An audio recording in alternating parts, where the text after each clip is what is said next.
Bienvenue pour cette nouvelle séquence de paroles de la vie éternelle avec Marc Joseph. Nous sommes aujourd'hui le 26 juin. 26 juin 2023.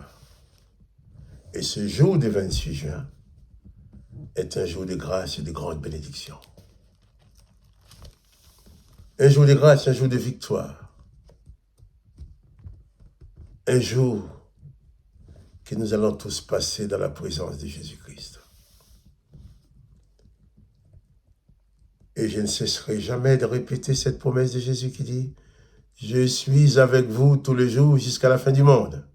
Donc ce jour 26 juin, Jésus-Christ est avec toi.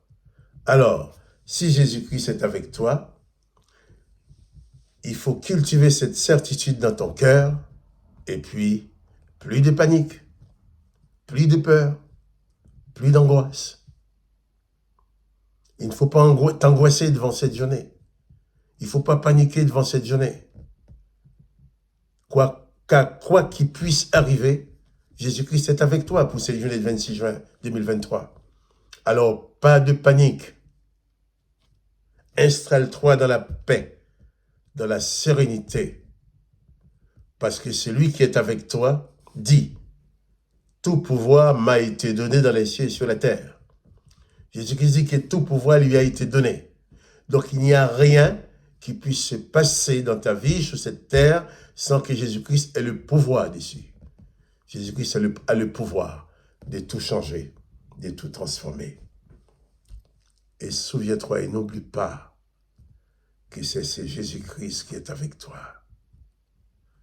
Et personne ne peut les remplacer dans ta vie.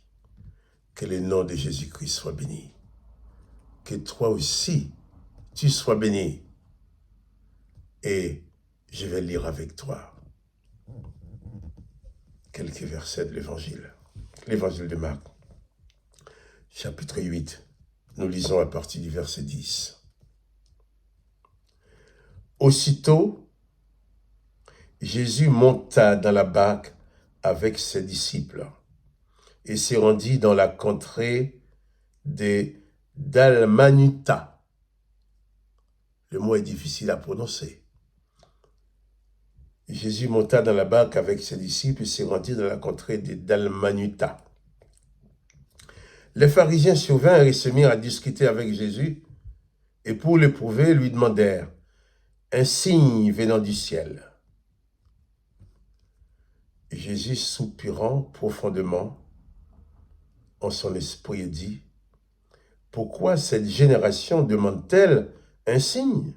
Je vous l'ai dit en vérité, il ne te sera point donné des signes. Il ne sera point donné des signes à cette génération. »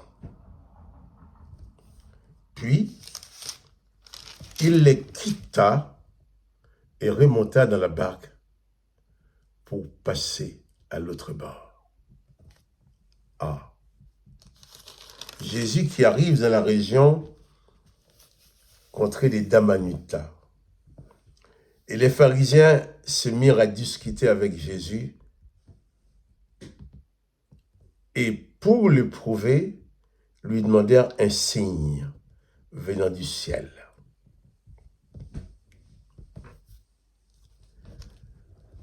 Et Jésus a ouvert les yeux des aveugles. Jésus a ouvert les oreilles des sourds. Jésus a délié la langue du muet. Des gens ont touché les vêtements de Jésus, ils ont été guéris. Et les pharisiens, ils veulent encore un signe. Qu'est-ce qu'il leur faut d'autre comme signe? Jésus domine sur les puissances démoniaques qui ont toujours dominé même chez les pharisiens, chez les autres. Jésus domine les mauvais esprits, chose qui n'a jamais existé en Israël. Et ces religieux viennent lui demander encore un signe. Évidemment, s'ils s'installent dans leur incrédulité, dans, je dirais même, la méchanceté qui découle de leur religion, par rapport à Jésus-Christ, ils viennent pour le prouver, ils veulent encore le prouver. On lui demanda un signe. Le texte nous dit, Jésus, soupirant profondément en son esprit, dit, pourquoi cette génération demande-t-elle un signe? Je vous l'ai dit en vérité, il ne sera point donné de signe à cette génération. Puis, il les quitta et remonta dans la barque pour passer de l'autre bord. Des personnes qui sont là seulement pour chercher à mettre Jésus-Christ en difficulté. Alors ils veulent un signe. Les gens venaient de dire, Jésus fait tout à merveille. Il ouvre les oreilles des sourds, il délie la langue des aveugles. Mais ce sont déjà des signes importants. Est-ce que les pharisiens savaient le faire, ça? Non. Mais seulement il était là seulement pour tenter Jésus, pour essayer de le mettre en difficulté.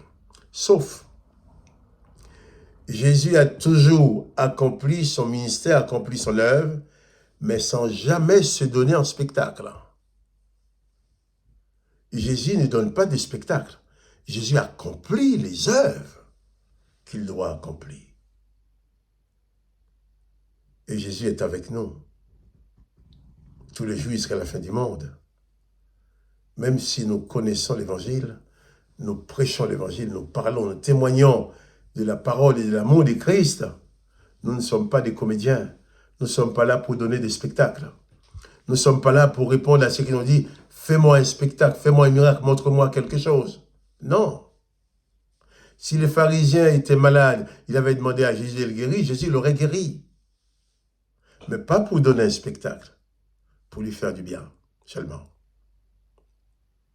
Jésus n'est pas un comédien qui se produit en spectacle. Il accomplit l'œuvre, et nous aussi. Nous ne sommes pas là pour donner des spectacles. Nous ne sommes pas là pour donner des spectacles, pour le plus beau spectacle possible. Non.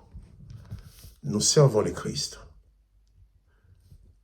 Nous faisons tout ce que nous pouvons pour accomplir son œuvre. Mais quelqu'un me dit, montre-moi ce que tu sais faire. Bon, il ne faut jamais faire l'effort pour montrer ce que tu sais faire. Puis tout compte fait, moi je ne sais rien faire. Jésus sait tout faire. Par la puissance de Jésus-Christ, les choses peuvent s'accomplir. Mais je n'ai aucune preuve à donner d'un pouvoir quelconque que j'ai. Le pouvoir appartient à Jésus-Christ. J'exerce le pouvoir de Jésus-Christ. Il nous dit, Jésus-Christ les quitta et monta dans la barque. Jésus-Christ te dit à toi, je suis avec toi tous les jours jusqu'à la fin du monde. Mais ceux qui sont de mauvaise foi, qui veulent seulement parler pour parler ou voir des spectacles, Jésus les quitte. Comprenons bien. Si tu es seulement à la recherche du spectacle, Jésus te quittera. Puisqu'il n'est pas là pour donner des spectacles.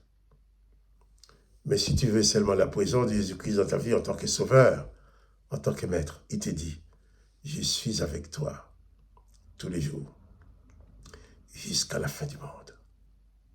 Il ne te quittera jamais. Et c'est ton privilège à toi. Jésus dans ta vie n'est pas un donneur de spectacles. Non.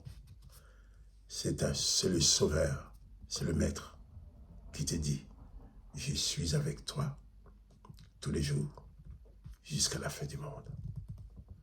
Que le nom de Jésus-Christ soit béni. Que toi aussi, tu sois béni. Mais souviens-toi, n'oublie pas que Jésus-Christ est avec toi. Je bénis son nom et je te bénis toi aussi. Et quant à moi, Marc-Joseph, je te dis bien allez, à demain pour une autre séquence de paroles de la vie éternelle. Nous allons continuer à parler de ce Jésus qui est avec nous tous les jours jusqu'à la fin du monde. Reçois sa bénédiction. Sois béni maintenant.